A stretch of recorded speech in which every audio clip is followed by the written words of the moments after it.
Oh, good timing. Hello. Did I cut out? Let me see. Let me pause. Did I cut out? No, not yet. Not yet. You're sure to right now. Yeah. You're getting scrambled. Ow. Too much movement. You're There it fucking is. up. Yeah, now you're frozen. There it is. Ron froze on me, which means I know I froze to him. I should just start these and we should wait a minute. I say that every single time. But I have in the past. I know. So whatever. It's fine. Hello and welcome to episode 354 of the Hooniverse podcast. It's good to see you, buddy. It's been a little bit. Hey, Happy New Year. It's been a minute, man. Cheers. We had a little holiday break indeed. there. I drink all my eggnog, so it's just nice. bourbon that would normally be at the bottom of the eggnog glass. Gotcha. All right, so this is a weird time at the moment. Sure. We're literally recording this as a bunch of people are in Utah. A bunch of our friends, coworkers, compatriots, colleagues. Yep. For the celebration of life of KV43, Ken Block. It's we're going to talk about it a little bit in the beginning. We're not going to dwell on it. We're not going to make a whole episode about. I actually thought about making an episode about it, and instead of having people do questions, just tell us anything story related. And I don't want to dwell on it because so much has been posted, and I'm going to let other people handle it in better ways than we would here. Not that we're not, respectful and all that stuff, but I do want to kick it off by just saying, what an insane, out of nowhere, tragic loss. And the funny part is I don't feel bad. I don't worry about, future cars and future videos. I feel most heartbroken for his daughter. Oh, of course. Well, he's got two daughters and a son, but Leah especially, just because she was ripening as a competitor, as a racer, and like she could use her father's advice, intuition, just guidance more now than ever, probably in her career. So that was the first thing that I thought of when I heard the news. I was devastated for his family, obviously, and a lot of my friends and coworkers, were kind of their livelihoods were kind of intertwined with Ken's, and professionally, it's a huge loss. But that was honestly my first thought too. Was like, oh my God, like Leah's in like the perfect position to launch a racing career if that's what she wants to do. And it seems like she does, and she's so talented, and now she would have had such a head start with her father's tutelage, and now he's not there for that. And I'm curious, I haven't talked to anybody in the family or anybody on the racing side as to her plans moving forward, but that was my first thought as well. Is just like, oh man, what a horrible time for this to happen. Not that there's ever a good time. No, of course. And it's funny. It's not funny. And I was back east when I just was randomly at night scrolling Instagram at I forget what time it was back east, but it was like almost bedtime for me back there. Sure. And I saw the Hoonigan post had been up for 10 minutes. I was like, what? Did they get hacked? What the fuck? And the first person I text was you. Oh no, I first sent a text to Josh Ostrander, our friend. I was like, dude, did you see this? And then I sent a text to you. I'm like, dude, what the fuck? And then you're like, yeah. And I was like, oh shit. Because I had just gotten, I didn't see that post. It was forwarded to me by a couple friends, and like my phone just started going off. It was like friends from Hoonigan calling, texting to give me a heads up, and like I'm just like looking at the message. Like when I received the message, the first person that sent it to me, I think, was Sam Dobbins, and he sent it to me without the header, so I didn't know who posted it. It didn't say the Hoonigans. It was the post without it wasn't even a screenshot. It was like the original text of the post. Okay. And I was like, man, get the fuck out of here. I was like, what the fuck? Like, that's not funny, dude. So like we joke, and like we have like morbid jokes, but I was just like, that's fucking weird. Like I felt like he forwarded that, but like saying like somebody's like posting a distasteful joke. So I called him, his phone went straight to voicemail. Then I called Zach, but Zach was calling me, and I couldn't figure that out. And then I was just like, dude, what the fuck? And I saw your text and a bunch of texts, and I was like, dude, is this real? And And like, Yeah, does that kind of walk me through what exactly happened? And it's not my business to tell here, but of course, it was obviously devastating. And I mean, it's been 8 days now and it still doesn't really seem real. And like, right. I agree. Yeah. No, and so like I said, I saw the first post from Hoonigan's account, mm-hmm. and then I saw Fred Williams from Dirt Every Day. He posted something right away, and then I was like Googling like news sites, and it wasn't on that. I was like, what the fuck is going on? And like it didn't pop up there.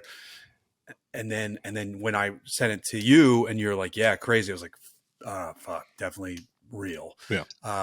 And it's like it transcends car stuff, because like the next morning, my mom was like, "Did you hear Ken Block died?" I was like, "I did, yes." Yeah, and like this is weird to say, and it's definitely not like legitimizing TMZ in any way. But when you see a TMZ headline of a celebrity death, and you know it's real, and it's just like. It was like, that was the first indication, like, holy shit, this is going to be a way big deal for not just the automotive community, but like media and, just the world in general, like pop culture. Like Ken had such an impact and imprint, going back to the DC days and before that. Like I remember like when I was in college, Drawers Clothing and Dub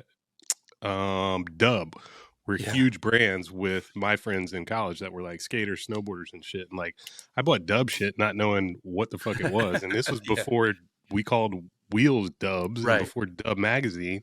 Yeah. And I just thought it was a cool logo, and it was like a cool brand to kind of support. And they had cool designs. And, it was years later that I realized that Ken was a part of all of that. And that's where DC actually came from, was Drawers Clothing.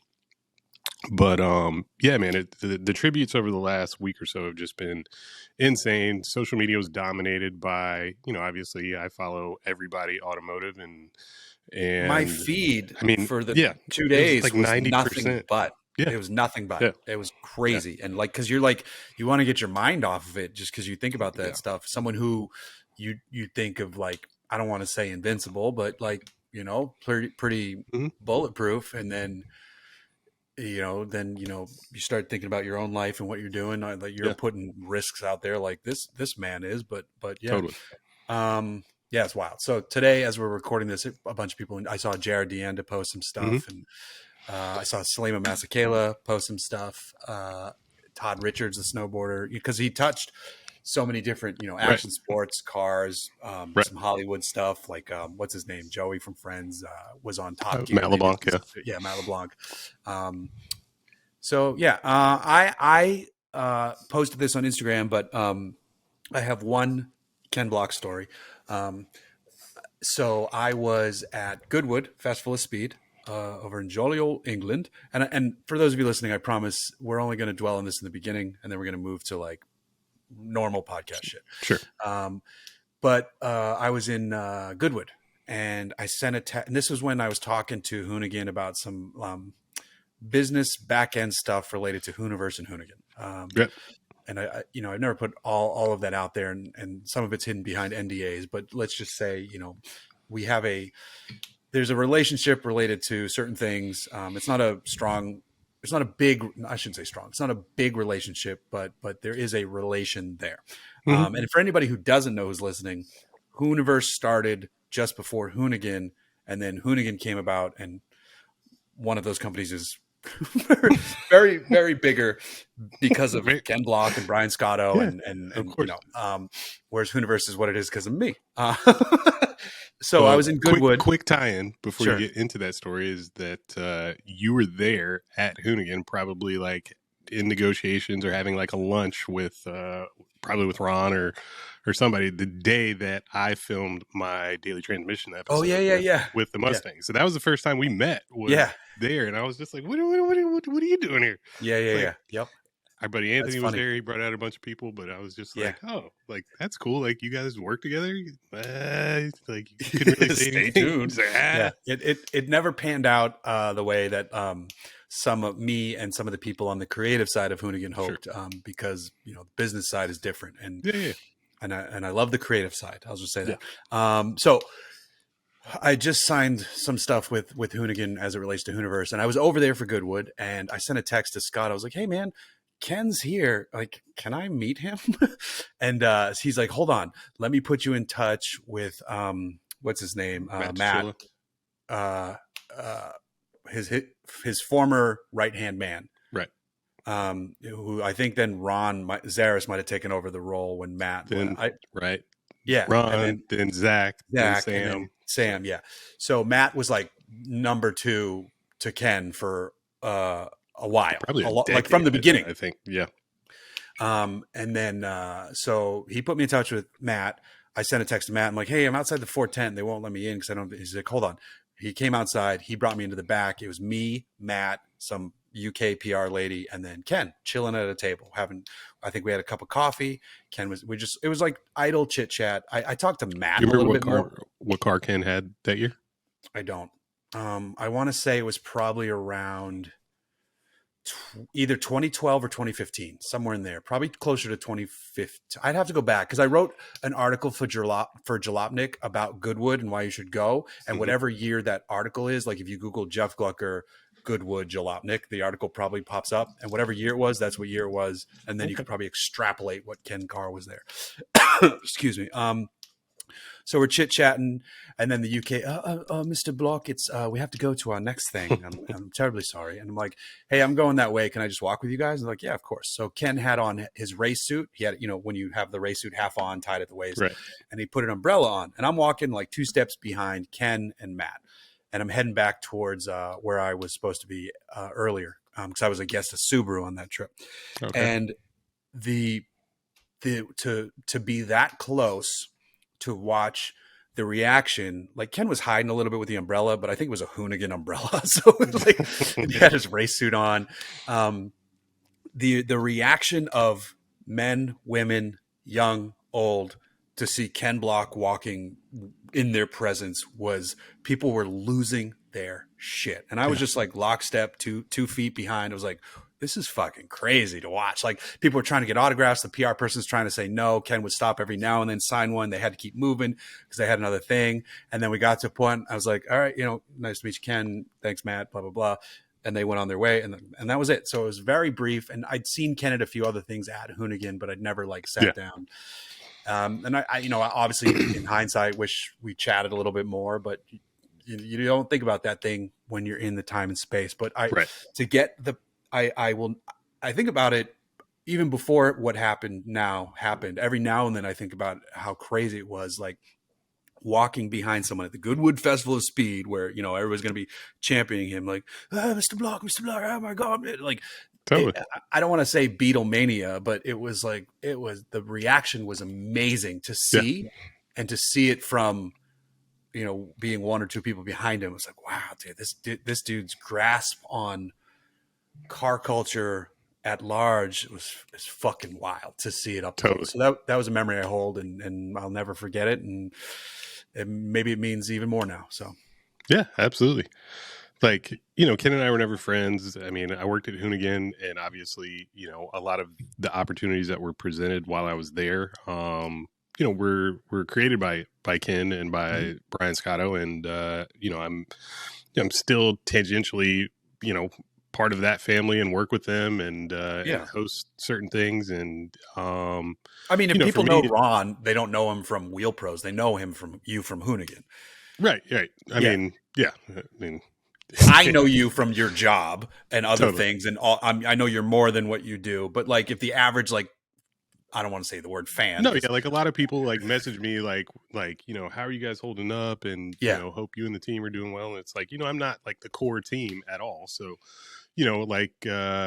for me, like the weirdest part of this is that Ken is one of the last few people that I was actually starstruck around. I was like, when we were in meetings together and like discussing plans for his program for the next year, I was like, holy fucking shit! Like I'm in a room with Ken Block talking about just fucking what he wants to do and like what sponsorships they could secure. And I only had a couple meetings like that, but it was one of the most mind-blowing things in like instances in my career where it was just like, holy shit, like I really need to take this in and like enjoy this and more than enjoy it, learn from it and like listen to Ken and like like understand his approach, because he's accomplished so much and he's provided so many opportunities and like given so many people faith in themselves. And like when you read the tributes to him from like everybody from Larry Chin to Brian Scotto to Zach, like to anybody that's ever worked with him in any capacity or competed against him, like all that dude did was make people better.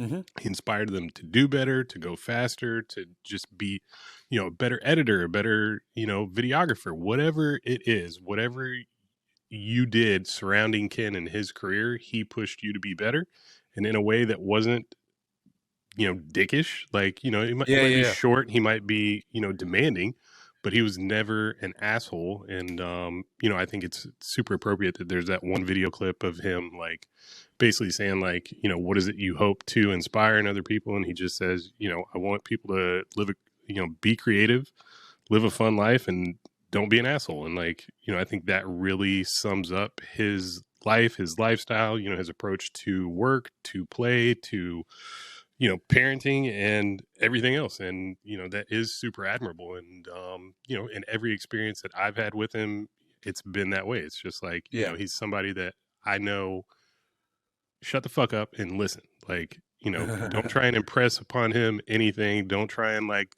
buddy up. Just shut the fuck up, listen, see what this guy has to say and how he interacts, because it is something that's truly inspirational. You know, it's like he left an impact that, you know, I there's nobody in the industry that can say a bad thing about Ken. Like, you know, he is a legend. And I think a lot of us maybe took it for granted while he was here. You know, he, like you said, he did seem kind of invincible. And, you know, I don't think any of us anticipated, you know, having to think of a world without him in 2023. Nope. You know, it still doesn't seem real. And it's just like, you know, every time I see a reminder, I'm like, fuck, like that is so bizarre and so weird. So I hate that I missed out on the memorial today, but it looked like a cool setup at Woodward. You know, they had a bunch of his obviously iconic vehicles out, and seems like they had some really cool tributes, and I wish I could have heard some of those stories. But I mean, I'd say for anybody that like really wants to like hear about Ken's legacy and like his impact on people, check out Larry Chin. Obviously, like, you know, he documented almost every event, especially all the Gymkhanas, with Ken and for Ken. But Be More, do it for Be More on Instagram. Like, he was a guy that was at a lot of the productions as well, and like Ken kind of mentored him and like put him in danger's way, but you know, made sure that he got the shots. And I think he's one of the guys that was like most inspired. And of course, Brian Scotto, read his tributes. I think he's posting 43 tributes and stories related to Ken and like their time together. And obviously nobody worked closer with Ken than Brian. So you know, I hate it for all of them, but you'll learn a lot about Ken's legacy and what it was like to work with him from seeing those guys post, you know, for the past week and then moving forward, I'm sure. I sent Ken, not Ken, Jesus. I sent Brian a text, just something short and simple, and I wasn't expecting a reply, but he threw a heart on the reply. You know, like I'm like, yeah, it is. I can't imagine what Scotto's going through. So to wrap up this portion of the podcast, I'm gonna raise a glass. Cheers. Indeed. to Kenny Blockenstein, KB43 forever. Yeah, Kenny boy. Cheers. So let's move on to, well, potentially happier topics, depending on how your break went. Did you do anything cool over the holiday? I did laundry. I did laundry.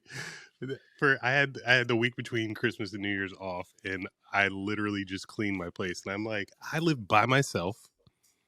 I wear an outfit a day. Like, I don't understand how I have so many clothes and how all of them are dirty and worn. Like, I'm just like, I literally did laundry for 5 days straight. And, I cleaned my place up and finally had sort of a housewarming New Year's Eve party. And, I just finished it last night. So I'm sure I gained 5 pounds in the last, 8-10 days. But, I mean, that was it, man. Like, it rained for most of our break in Southern California. So it was just like, I didn't want to go out. I didn't want to drive. I didn't want to do anything fun, like outside. And it was just like, just clean my place, keep it cozy, chill by the fire, watch TV, watch movies, read fucking Sounds book, great, and to be like, honest. just chill. Like, honestly, like, I'm not mad at it. It was a nice week to decompress, and I mean, I hate to go back to the sad topic, but I was like, the day after New Year's, I was like, all right, dude, I'm ready to get back to work, and like, I'm fully rested, and it was just like, it was a gut punch, and like,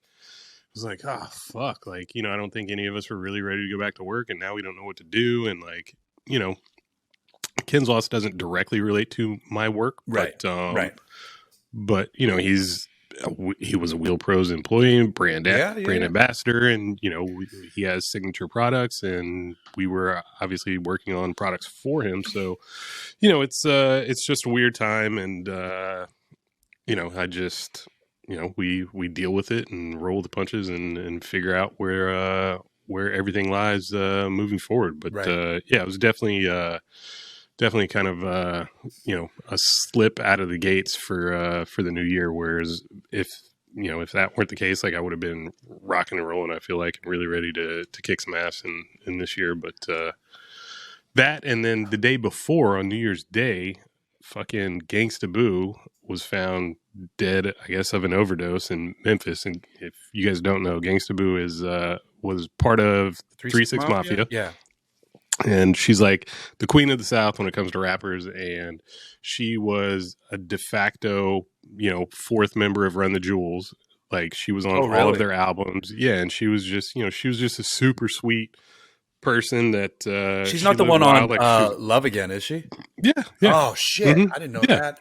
Yeah, I love literally that song. Every Run the Jewels album and like some of their most like prolific hits. So that was New Year's Day, and that was like a huge bummer. And like, I saw Mike post it, and I was just like, no, man. Like, I saw other people post it, and I was like, that's bullshit. And then like, I saw like one of her friends that I follow on Instagram, and then Mike posted it, and I was like, fuck, dude. I was just like, that was the biggest bummer. That was the first bummer, I should say. And then Ken the next day. So it was just like, fuck, dude. Like, what's, January 3rd, I didn't even want to get out of bed. I didn't even want to turn on the TV or anything. It was just like, fuck. I know 2 people. I don't want to keep going on this. I know 2 people who know Jeremy Renner.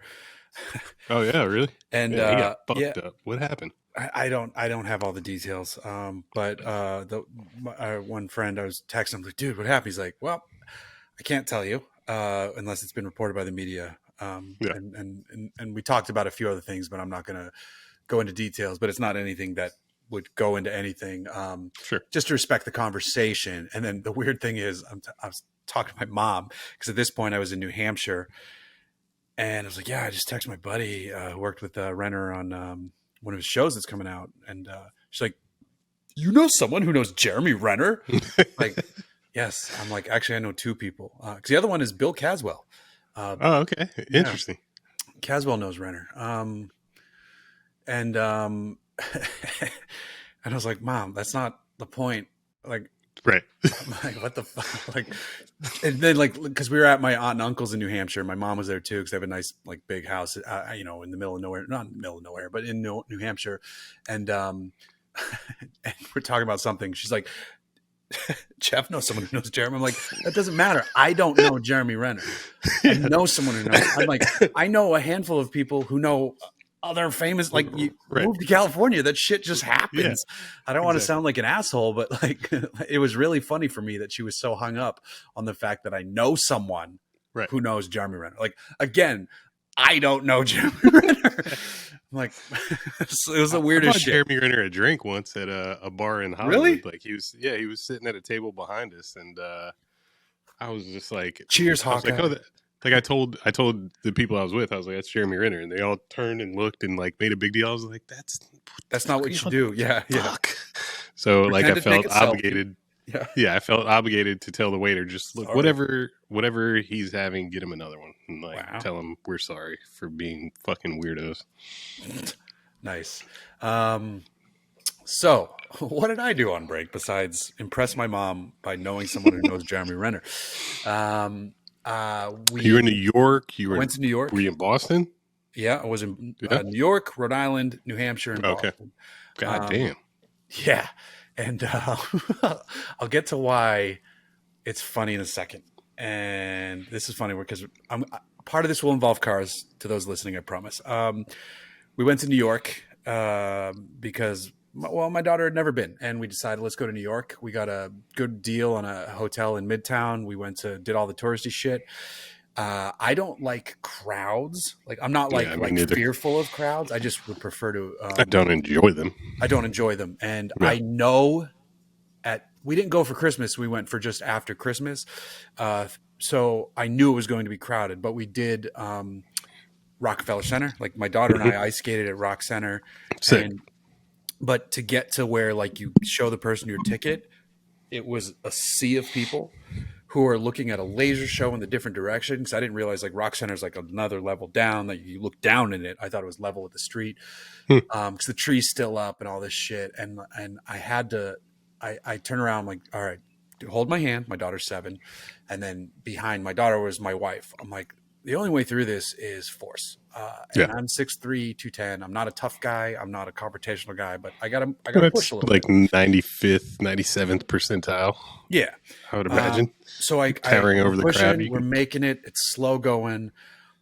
We get to a point where I can feel the hand like being pushed a little further back. And I turn around, I look, and there's this like 20 something couple like cutting in from both sides. And I swear, like I said, I'm not, but it's a man and a woman, and I turn and I fucking shove them both. I push them both. I was like, no, fuck no.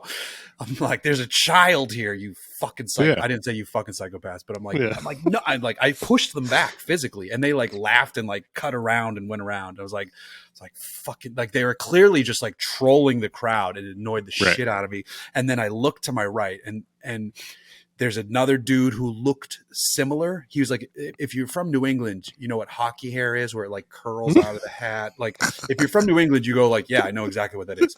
He had the same vibe as the guy. And I looked at this dude and I'm like about to shove him next. And I paused for a second. I thought you meant you and he had a similar look, and you both had hockey. No. Like you're just like different. No. He had the same hairstyle as the dude I just shoved, and I'm like gearing up to shove this guy. I look at him like maybe he's not with that guy, and I just I pause for a second. I take a breath. I'm like, this crowd's crazy, right? And he goes, yeah. I'm like, hey, my daughter's here. She's 7. Be careful. He's like, of course, man. Yeah. And I'm like, I realize he's not with him. I'm like, take a breath. All right, let's get back to the crowd. And then like we made it through, and I saw that guy on the other end. I just like gave him a pat on the back. I'm like, that was nuts, right? Like you didn't know I was about to fucking shove your ass. He's like, yup, weird boomer fucking bro dude. And so my daughter was like a little bit like, I don't boomer. I mean, maybe to him, I probably look like a boomer. So my daughter's like, I don't want to go ice skating now. I'm like, we're going ice skating. Yeah. The cost to ice skate at Rockefeller Center, $65 per person, not counting skate rental. How do you not include a skate rental? Who the fuck is bringing their skates? Right. If you're bringing your skates, you were a fucking show off. You were a piece of shit. You have no business being there. Like, what are you going to do? Fucking backflips and lutzes and shit? The fuck out of here bringing your skates. We did it. We got out there. We did it. We skated a little bit. It was good. She lasted a little longer than I thought, so that's all I cared about. Did you have fun? Yes. Well, how much more was the skate rental? Yeah. How much more was the skate rental? $15 or something. It was like $15. But just include it in the price. Like, what the fuck? Did you eat shit? What's that? Did you eat shit? No, I didn't. But I didn't eat shit. Hockey land. No. But the first 5 minutes out there on the ice, it's like, oh boy, oh shit, we're gonna. And I didn't, thankfully. And then it like comes back to you a little bit. And, right. But some lady had to be taken off the ice in a wheelchair. Oh my god. Yeah. Well, So did she create a like blood puddle? No, she just fell and she was older and she couldn't like be helped to get back up. So I think that's their way to get them off the ice quickly and safely. Sure. Like I don't think it's like in Vegas. Have you ever seen somebody escorted out of a club in Vegas in a wheelchair?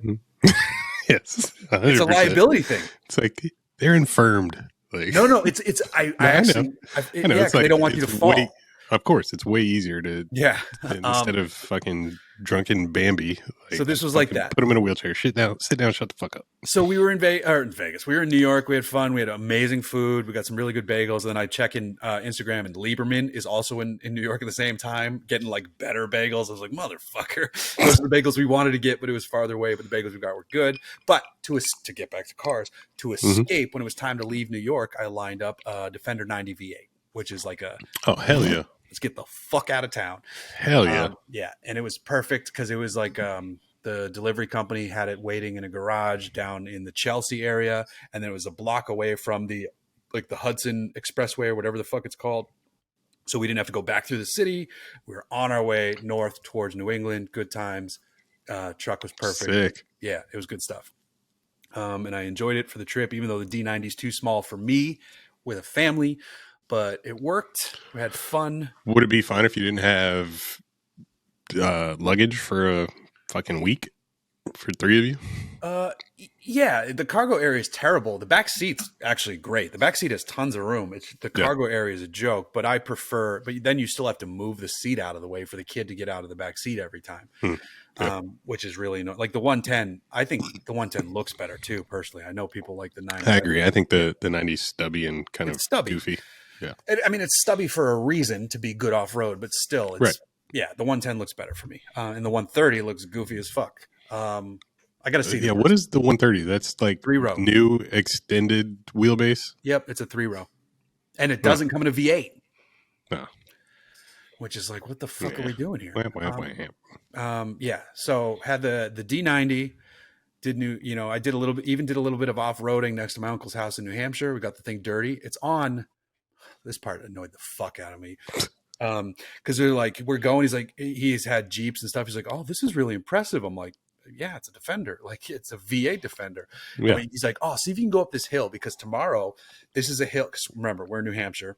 He's like, if we get to the top of this hill, a lot of people with their vehicles will come here, and then there's like a spot you can like pop rounds off into the woods. I was like, all right, fuck. You're like, I'm a liberal California pussy, but like, if we can pop some rounds, I'll pop some rounds. I'll shoot a motherfucking gun. Yeah. And then, so to get to this place where we would do it was steep, but not that steep. Like I could do it in my Montero I wouldn't have to shift into 4-wheel drive. I'm convinced of it. And it was a little muddy, but I'm convinced my Montero would have gone up without 4-wheel drive. What wheels and tires around the Defender? Continental, cross, what the fuck are they called? They're not all terrains at all. They're street tires. They're like Conti Cross. I forget the fuck. 22s or 20s or 21s? 22s probably. Yeah. But it was a joke. I couldn't get up the hill. Yeah. With locked differentials. I couldn't get up the hill.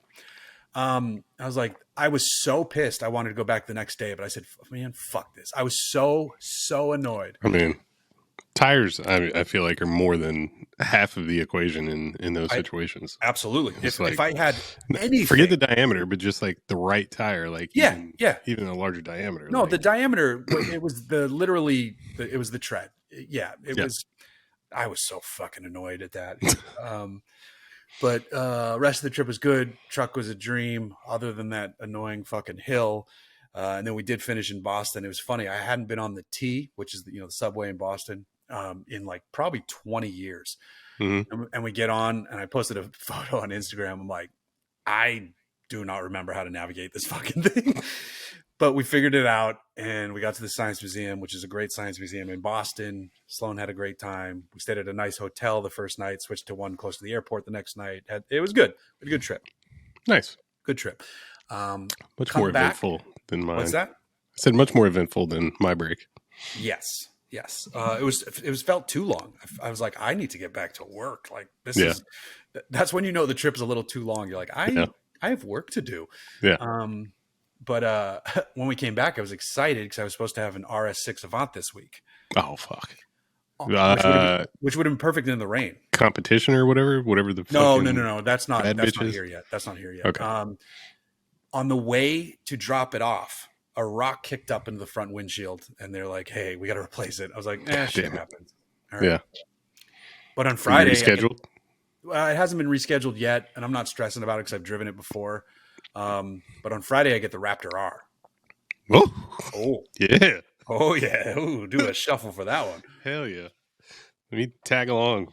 Yeah. Whatever you do with that, I want to experience that. You should come here to pick up your alcohol, and then we'll go to a spot not far from here where I know I can get it off the ground.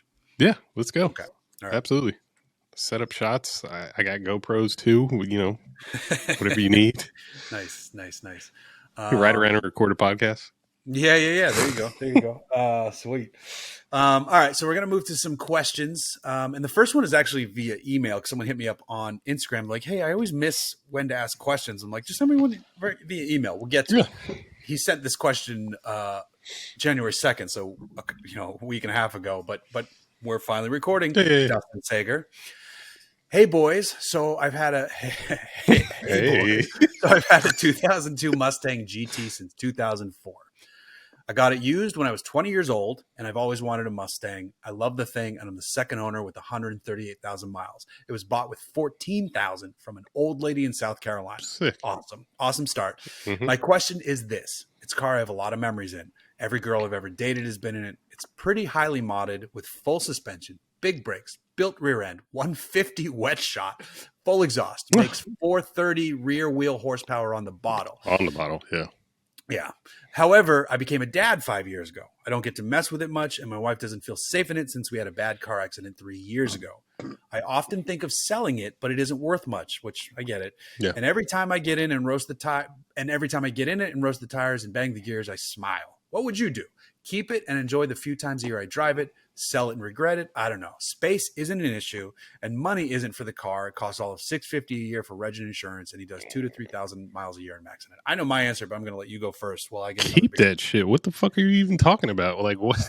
I assume you have another car that you can carry your family safely in, so do that and take the Mustang out on weekends, man. Like a 2-valve, look, the 2-valve is probably the least desirable Mustang GT in the last 40 years, but they switched back to 4-valve or something. Well, it was just like the most underpowered, and it was the worst platform for modification. But it sounds like you've probably done exhaust, you've done all the suspension stuff. It's still a good platform for handling. There's plenty of bolt-on parts and stuff that you can do to fix the woeful factory handling. It sounds like you've done all that. So full suspension. You're enjoying it. Continue to enjoy it. I mean, what would I tell you to do? Trade it and build something else, or sell it and just hate your life? No, man. If you just leave the family at home, go out, find a good road, whether it's at night, whether it's early on the weekend mornings, go out and enjoy the hell out of that thing. There's no reason to get rid of it.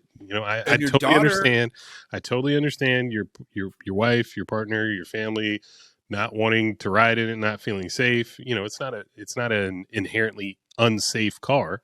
No. But you've got passenger airbags. You don't have full side curtain airbags or anything like a new Mustang, but you don't have a car payment. You can continue to upgrade things, as you see fit, a few $100 here at a time. And, doesn't even seem like he needs to. Yeah. It sounds like it's good to go. If you've had this thing as long as you have, it's yours. Yep. If you were to sell it and see that thing pass you on a Saturday morning, while you're going to get breakfast or whatever, you'd be heartbroken. I wouldn't. Or you sell it and the dude hits the nos and fucking bends it into a tree. Yeah, it's just it sounds like very much your car. My Mustang is very much my car. I can't imagine selling it. As much as it doesn't bring me pleasure currently because I don't drive it. My goal is to enjoy that thing for a lifetime, and that's why I'm kind of patient with myself and with the car. And it's just it will run soon. It will drive. It will do everything that I want it to do. And I'll enjoy that thing at my leisure whenever I feel like it for as long as I want to. And like, it's not something that, it's not a date night car. Like nobody wants to ride around in that thing, smelling like exhaust fumes, bouncing over every bump or every bridge, but that's not what that car is for.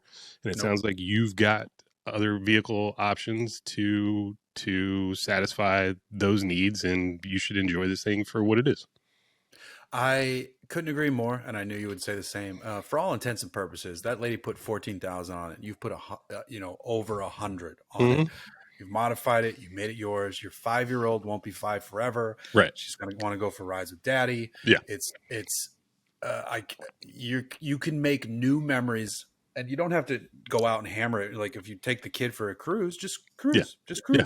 Put on, if you can connect Bluetooth to your audio system or whatever your setup is, just play fucking Disney songs in the car.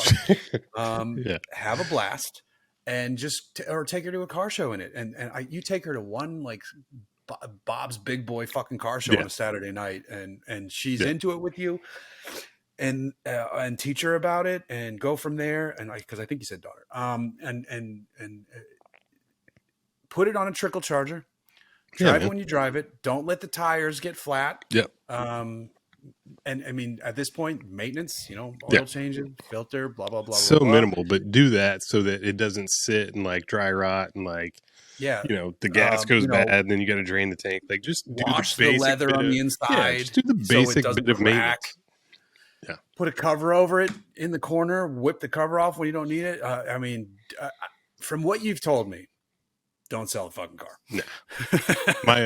My neighbor in my old building, and good friend Sean, he has a similar, he's got an SN95 Mustang, but it's a 5-liter car because it's a 95. And it's like, we met him at Radwood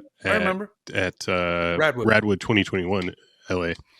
But, that's exactly how he enjoys his car. Like he bought it from a friend, who bought it from a friend, like, basically kept it in the family. And it's like a low mile 95 GT that's like all original, like bolt on parts and like Cobra R wheels, and he takes it out like once a month or something like that, and he keeps it under a cover in the garage. And the thing is like pristine for what it is, and it's like largely unmodified, super clean, like stock appearing, but like sounds incredible. And that's the way you enjoy those cars. If I'm assuming if you don't have to drive it every day, that's even better, huh?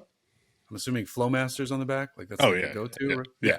Flowmasters on an old 5.0 is like fucking music. Yeah, music. So there you go. And then note to self: edit here because we're gonna take a minute before we go to IG because I gotta pee. Brilliant, because I need to refill. All right.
So really quick, before we get to Instagram questions, I did look it up, and you visited Goodwood in 2016.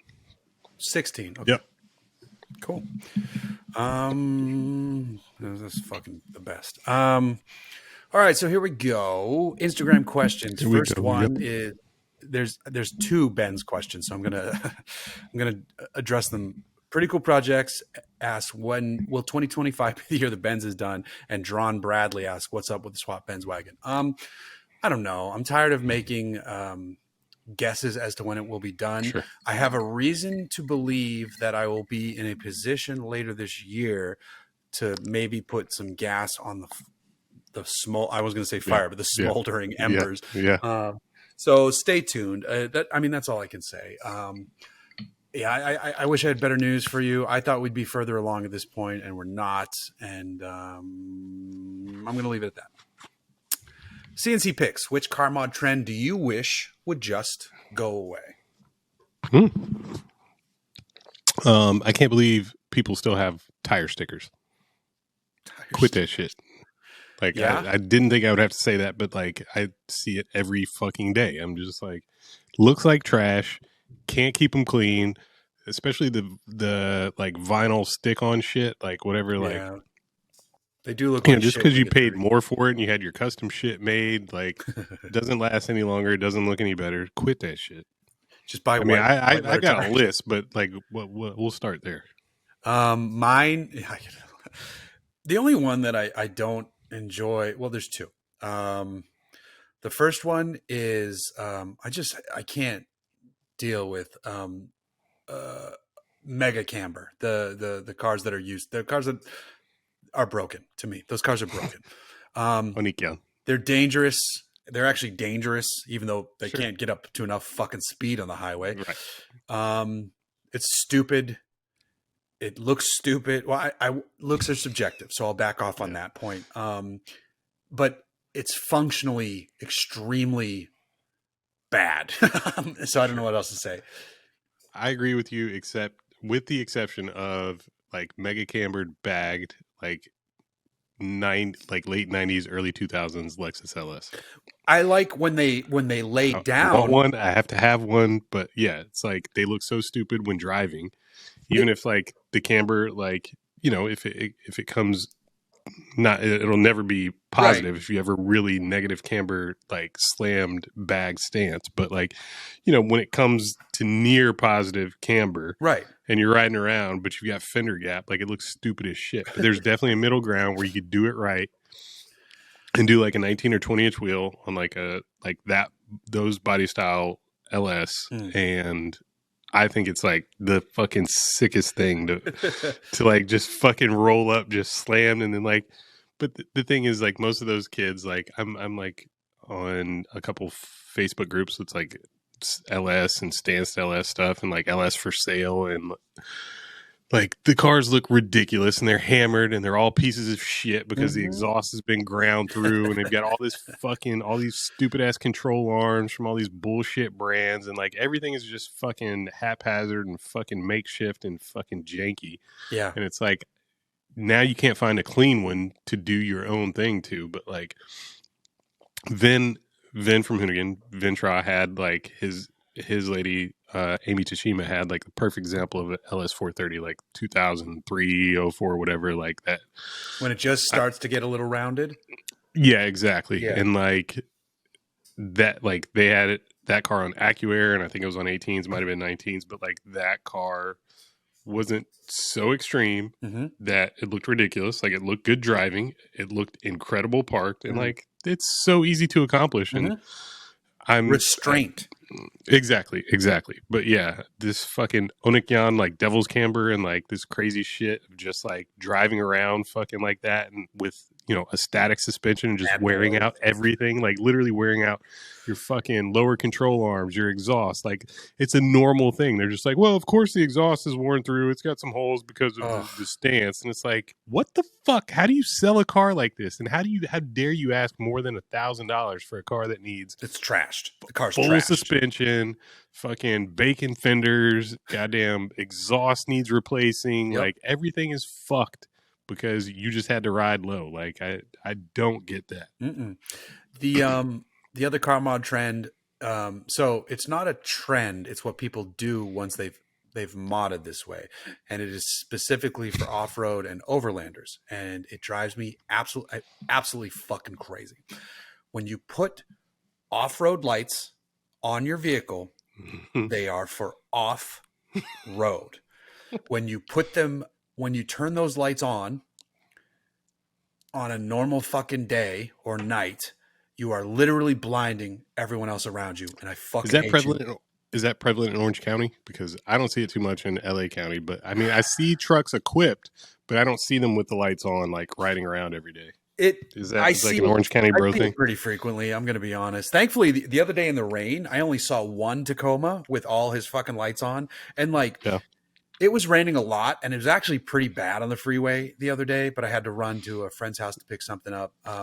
And when I left, it wasn't that bad, but he was coming the other way on the freeway, and he had every ditch light. He had ditch lights on, and he had all this other shit on, and his amber lights on, and it's raining.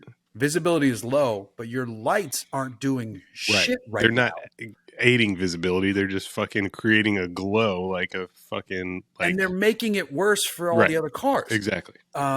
So if you the exception is for on-road use of off-road lights. If you're like a good example is someone like Wes Seiler, who's a great. I know that name, but I don't know. He works for Outside. He used to be Jalopnik. Okay. Big time overlander guy. Big time. He lives in Montana. So he lives in Montana. So if he's driving what's that? What does he drive? He has a Ranger fully kitted out, and his wife has a 200 series Land Cruiser.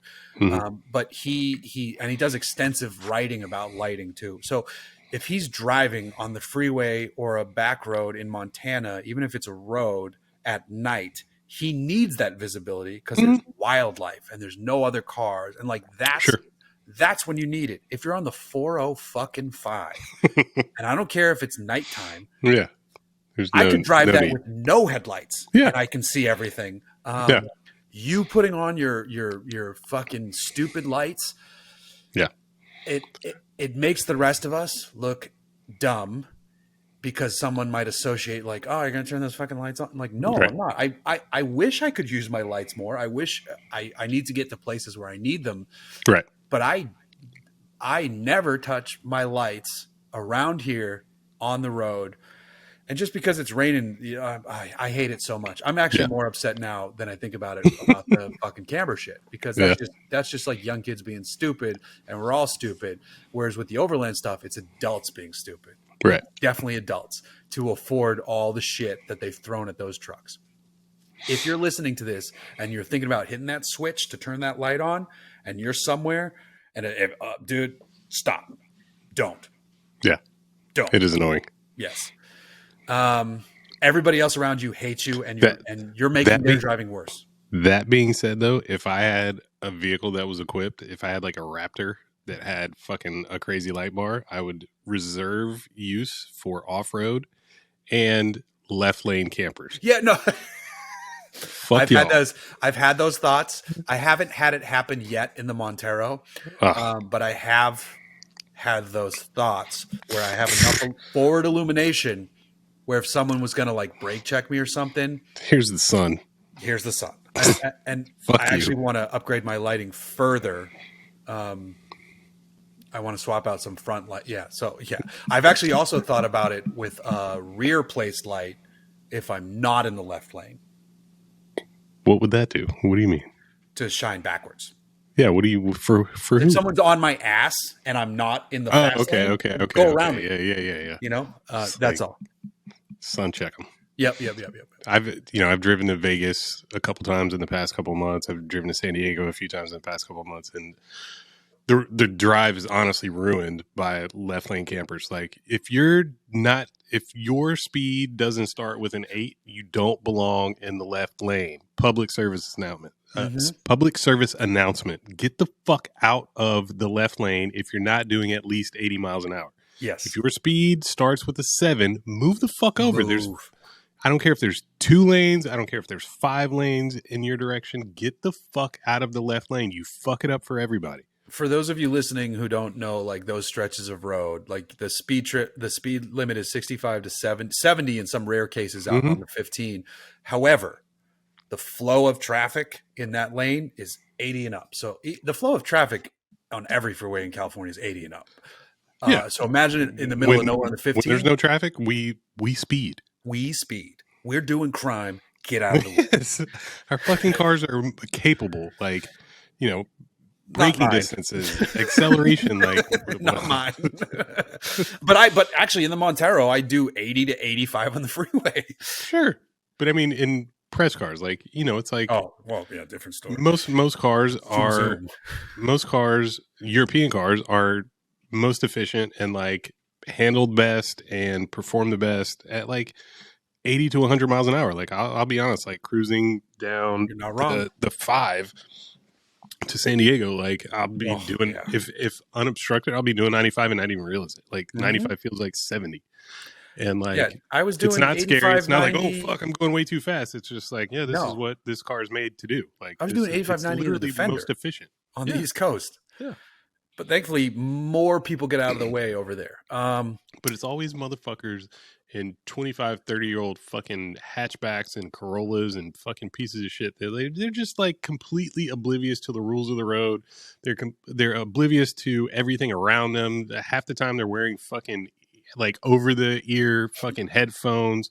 And I get behind them and I flash them and I like move to the right and like make sure they see my headlights, my bright ass fucking laser headlights. Like, get the fuck out of the way. And they just like seem completely oblivious. Yeah. You pull up next to them in the next lane and look over at them like fucking Kermit, and they don't even flinch. They're just like, they have no idea that you're there.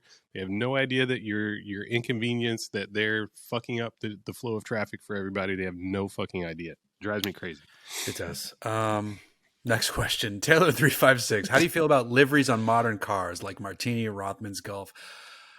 I know what you're probably talking about. Porsche, obviously. Sure. Porsche's offering some throwback liveries for the 911 Dakar, and I'm sure some of these rich assholes who are buying them. I say that out of jealousy. Because I want one. Not to be like mean. I want one. I don't know. They kind of look goofy to me, to be totally honest. Yeah. Especially the Rothmans one they did on the 911 Dakar, because it's called like, it doesn't say Rothmans, it says like Rough Roads, or it like is that like a Porsche porno? Like, what the fuck? I didn't even pay attention to that, but ugh. Yeah. If I was personally in the market and able to buy a 911 Dakar, it would be green. It wouldn't have a fucking livery on it. It'd be green with those fucking dope ass wheels they offer, even though I'd probably still go aftermarket. I'd actually call Ron up and be like, yo, I bought a 911 Dakar. Let's make magic happen. Got you. He'd be like, what? You're rich now? Like, yeah. Podcast sponsored by me. Here we go. Salary. You don't get Blip Shift t-shirt money anymore. But speaking of, buy a Blip Shift t-shirt. We have a new design coming out. Dude. Yeah, we're gonna do the Dolphins one. Hell yeah! Yeah. We're doing the next. We figured out that was a Pioneer something. Yeah. Yeah. Next, we did the run of for those listening, we did a Blip Shift T-shirt with an Alpine logo for the Hooniverse podcast, and it was actually like, I think it was our best selling shirt of all time. I never see numbers. I just get a check from Blip Shift, and honestly, sometimes I don't get a check, so we haven't sold shit. Sometimes I get a check for like, I've gotten checks for like $2, $5, $30, $100. When we did this shirt, I got a check for $400, which for us, you broke me off. I appreciate it. I gave him half. Yeah, I love it. I broke you off a piece of that podcast shirt. Yeah. So now we gotta we gotta hustle. We gotta push these fucking shirts. We gotta fucking sling this shit. Come on, let's go. The fucking Jumping Dolphins. That's fucking money, though. The thing I didn't know about that head unit, though, one of the other options is like an Indy car. Oh yeah. But it's not as good as Jumping Dolphins. I know the Jumping Dolphins is iconic. There was like Dancing Girls or something. Like, you had like 3 different screensaver options. Yeah, like, they were just like 3 or 4. Dolphins maybe. Were dope though. Oh, dude! Spring break, 1999. Me and my buddy drove down to Daytona Beach in his Fox body, his fucking 351 supercharged Fox body, GT. Ooh. Same color red as my first car. We drove down there. I mean, I have the craziest story. I'll tell that another time or later. But he had just installed that, and like, you know, he built stereo systems. So the fucking car had probably like 18, 20 speakers and like two 12s, two Kicker Solar Bear 12s, and like it was like the ride for spring break. We had the greatest time cruising up and down Daytona Beach, and like all I remember is the fucking jumping dolphin screensaver. It was the best. That's so awesome. Sam Gobbs asks, this is a question for mountain biking. Favorite MTB tires and thoughts on the new Fuel EX. Where I am, because it's dusty, I run Maxxis DHR, DHF on my bike, DHF in the front, DHR in the rear. What's the difference? What does that mean? Tread pattern, casing style. So it's literally DHF is for like front, DHR is for rear. I don't know enough about MTB tires to dive deeper than that. I just know it's the one they're like, this is a really good one for our area. There's some people run Assegai, which is a different model of Maxxis. New Fuel EX. I have a 2020 Fuel EX for 2022. I think they changed some of the geometry. The one I'm thinking about, which is sacrilegious, is the new Fuel EX E, which adds a little bit of motor to it. Which I'm the last one in my riding group to still have a non-electrified mountain bike. Man, get with the times, bro. It's annoying as fuck because I got into this for exercise. And they're all like, dude, you still get so much of a workout. You just get twice the trails. And I get it. I do. I get it. But like the whole part of it is like you struggle and you kill yourself on the uphill to like reward yourself in the downhill. So the one I'm looking at is like the Fuel EXE. They made a version where it's like half the power of other electrified mountain bikes, where it's like, so you've still got to kick in. You still got to. It's literal just an assist. Yeah. So like with the other like bigger full power ones, you can still like adjust how much. Like you can have like turbo mode where you're like barely pedaling, or you can have it where like it's a mild assist, or you can turn it off. This one, but those bikes are heavy. Those are like 50-pound bikes, whereas my bike's 30 pounds. And the Fuel EXE specifically, it's like, yeah, it's an assist, but you can't go as crazy as like these full ones. I'm like, maybe that's the route. And then I priced out the one I would want. $5,000, bro. Not 7, even close. 10. Not Jesus even close. Christ! Oh my God. It was $12,000. Oh my God. And I'm like, I can't do that. They have lesser versions. It goes all the way down to like 6, but it's like the fucking poverty spec version. And I'm like, I don't want those shocks. I don't want that. And I'm like, I know you can upgrade shit over time. And I would have to sell that bike to get a new bike. You know, I can't just have like multiple bikes. So I'm very torn on the idea. Because, dude, mountain bikes are so fucking expensive. I can't buy a $12,000. That's crazy, bike. man. Like, it's fucking so stupid. I might like find a used one. I don't know. I'm still debating. But we need to work on some sponsorships for this year. Yeah, Trek. Do you want to sponsor us? No. All right. Next question, and one I wish we could respond positively to. Dissonance Smithing. Chuck. Field trip to Summer Nats 2024. God, I wish. I mean, I have mad FOMO. So, one of the unfortunate circumstances surrounding Ken's death is that I'm probably not even supposed to say this, but whatever. I don't know who listens to this, right? But the Hoonigan team was going to Australia for Summer Nats and to record some episodes and to catch up with enthusiasts in Australia. And I've been wanting to go to Summer Nats for more than a decade. It seems like the fucking biggest automotive party in the world and the most degenerate, derelict, just fucking free for all. Oh, I want to. And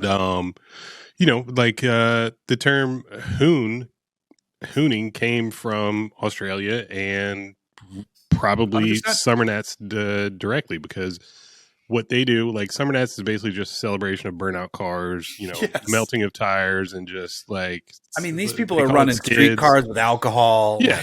Yeah. Street cars. I mean, like, I don't even know if they pretend that they're street cars anymore. Like these are, 1,000, 1,500, 2,500 horsepower cars on like 15 by 7 Steelies with like 235s, and they come out and just destroy the tires. Like, if you don't catch your tires on fire, you did not do your job. Yeah, they're like coming. Like, they're expecting to like ruin fender walls. And, yeah. It's like you come in, like tip in like 30 miles an hour, just get sideways, get lost in a cloud of smoke in like a tiny area. Just Google's summer gnats. You know, go on YouTube and search that. Like, you'll see just like absolute destruction of cars, motors. You know, it's like if fire's not involved, you're not placing. You might as well not even fucking show up. If they don't bust out the fire extinguishers, you did not do your job. I think they like don't do brake stands. These are like actual burnouts. Yeah. No, that's like the tip in is the thing. It's like you come in, just fucking mat it and just get sideways. Yeah. Like at 30, 40 miles an hour. Like you don't brake stand and ease into it. It's just, you know, it's a pure violence. But like, you know, they have like a huge campgrounds and it's all these purpose built cars and people just cruising around. They have fucking like burnout drag racing, and you just cruise around the campgrounds, and like you're not supposed to do burnouts in most of the places, but like that's the fun of it when you watch the videos. Is like, you know, the like the security, the constabulary, like they just like they try and like stop you from doing it, but like the crowd is just like, you're gonna do a burnout. You're gonna do a burnout. And like, do it. I saw something for the first time this year, and I just saw this video a few minutes ago before we started recording, and it pissed me off. But it's like it's getting so wild and out of control now that the crowd thinks that they control the car owners and drivers. And like, the example of that is, you know, I follow a guy, his Instagram handle and his car is known as 65 Animal. So 65 ANML. Mm-hmm. He's a good follow on Instagram. He's got like a 65, 66 Mustang notchback, like a big injected, I think it's small block Ford, and like big tires, but like all tucked up under it. It's just like a really clean, really pretty car, but it fucking rips. And he's been beating on that thing for years. And he was at Summer Nats, and like one of his posts was like, respect the cars, respect the owners, don't touch the fucking cars. Cause like now, like the spectators are like getting involved and thinking they're being cool by either rocking a car, like trying to start a burnout, or I saw a guy, and this is absolutely inexcusable. I don't care where you're at. This guy went, like there was a car with like a supercharger with a big injector hat on top of it. And, you know, obviously you have an exposed throttle blade.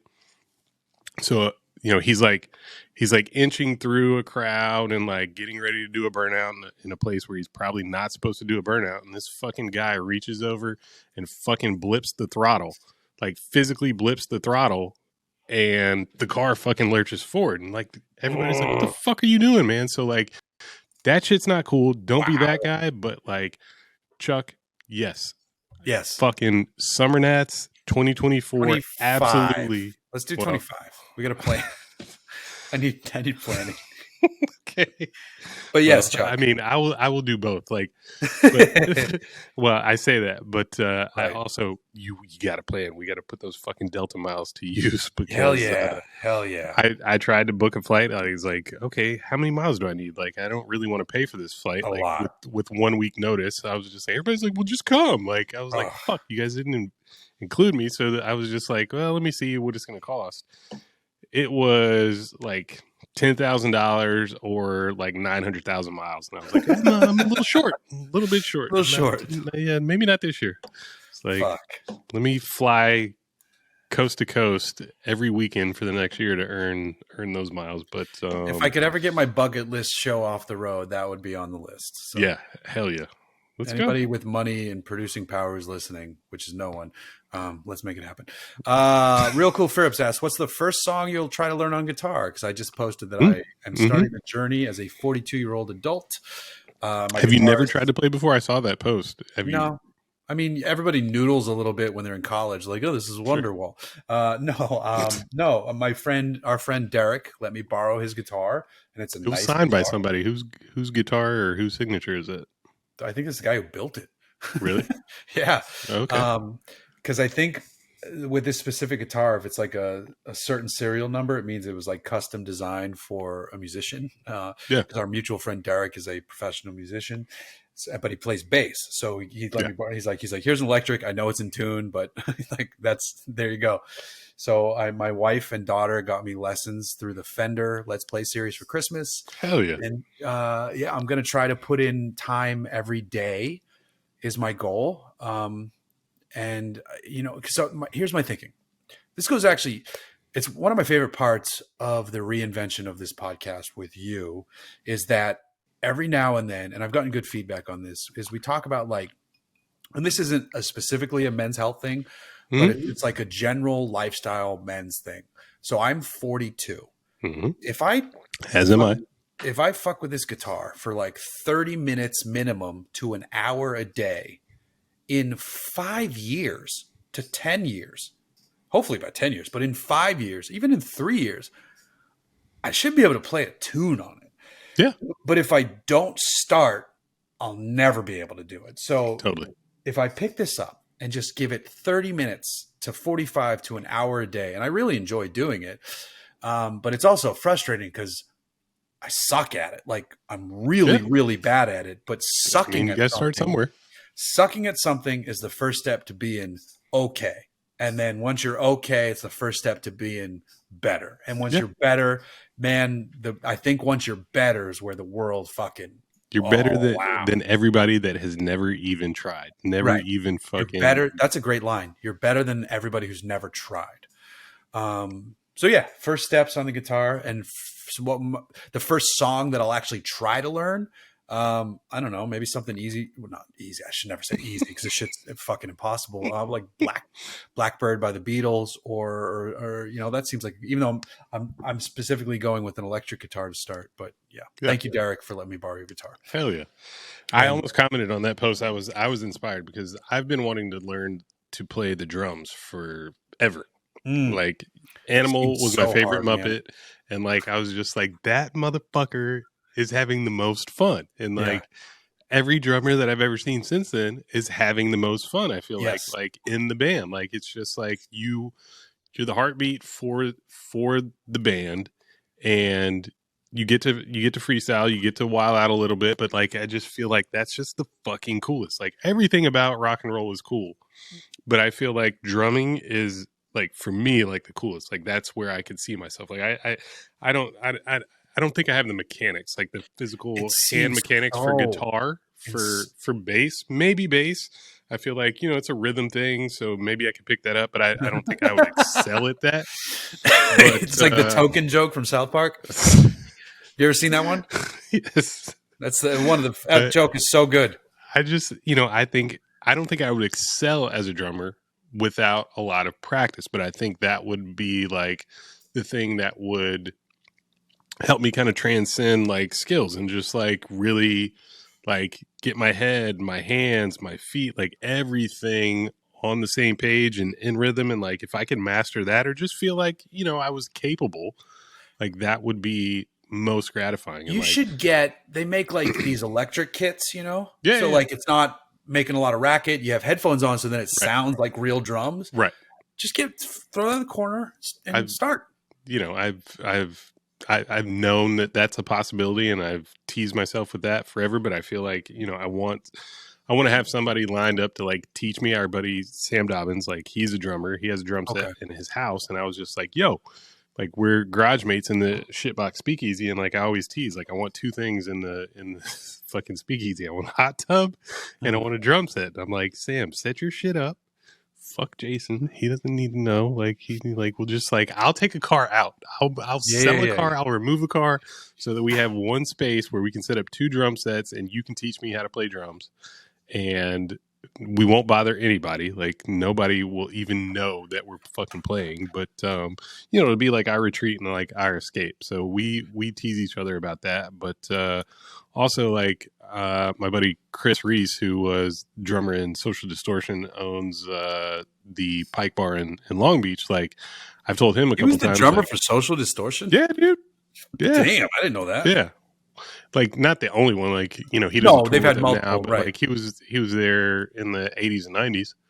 And I've watched him play with like a couple different bands groups at his restaurant, at his bar, and like he's like so chill. Like I always watch the drummer, and you know, some of them are really animated, like Taylor Hawkins. Some are just like really chill and just like I got this, and like, you know, it's second nature. And like, I would love to get to that point where it's just like, it's almost like relaxation, almost like, you know, like meditation to play the drums, where you just like, you know, you're getting something out, and it's a release, and you get to hear cool sounds. Like, I encourage you to continue to figure out the guitar, because it inspires me to get behind the drums and figure that out. Hell yeah. Like, that's exciting. Maybe in 5 years we have a shit band that plays for fucking pennies. Yeah, that sounds perfect. Yeah, that sounds awesome. Daniel Robert Drew asks, new Ram EV concept thoughts? How many years until they put a Hellcat motor in? I think the days of the Hellcat engine are numbered. It's done. I mean, I don't even know how many more they're going to produce. I mean, it's the last year. Like they've said this is it. Yeah. I thought the concept was neat for some of the stuff they threw at it, and some of it is also terrifying. That shadow mode, did you see that? No. Where it's this autonomous mode where, like, again, it's a concept where it follows you around the job site, so you don't have to like run back and forth for parts. Yeah, the truck like as you walk around a job site. That's creepy but brilliant. Yeah, like if they can figure that out, better than, you know, autopilot. It can. Without knowing any stats, but yeah, I can. So I don't know. It's interesting. I just really want to see the production version, because it's supposed to be a 24 model year vehicle. So yeah, I mean, when you see the Silverado EV and the Hummer EV, like, it doesn't, by comparison, it's not so concept-y that it's like not ready for production. Like, there's no reason why they can't make it look like 85, 90, 95% of what the concept is. So yeah, I think it's gorgeous. I think it's really good looking. The headlights are a little wonky, but everything else is like beautifully proportioned. Like, I commented on Mark Trostle's Instagram, like, honestly, I think this is the best looking pickup I've ever seen. I think some of the interior stuff is definitely concept-y, like no gauge cluster. It's only head-up display. I don't think that's going to happen. And then the dual like sliding screen with the removable tablet. I don't think that's going to happen. I didn't really see the interior. I didn't. Yeah. But it's cool. Sean Keeley asks, what needs to be done to get a reliable and useful charging network? Honest, 100% answer. Government. It needs to be public infrastructure. Yeah. That's it. As long as it's privatized, like, there's no incentive to make it better. It needs to be, and you need to hire people to maintain it, which could actually create a shit ton of jobs. It needs to be a public utility almost, and it needs to be built out of the same stuff that they build, like the charging terminals for fucking the subway in New York, where like if that goes down, things are fucked. Right. I agree with you, but on the flip side, like, we would never say that about gas stations and, you know, petroleum. Like, yeah, that's true. It's just so accepted, and it's just such a part of our way of life of going to the gas station. Like, I think we need to adapt a gas station model for charging stations, where it's a convenience. It's not out of the way. It's not like tucked in the back of a mall parking lot where you might get fucking mugged or raped. Like, it needs to be more social. I think that's the critical component that's missing. Of course, a sustainable, actually functioning charging network is crucial, but I think bringing people together in that community of EVs is also necessary to get a lot of people on board. Because it's like, when I drive by certain malls and I see like the Tesla superchargers and like a ton of fucking Teslas like lined up, they're not interacting. They're all in their cars.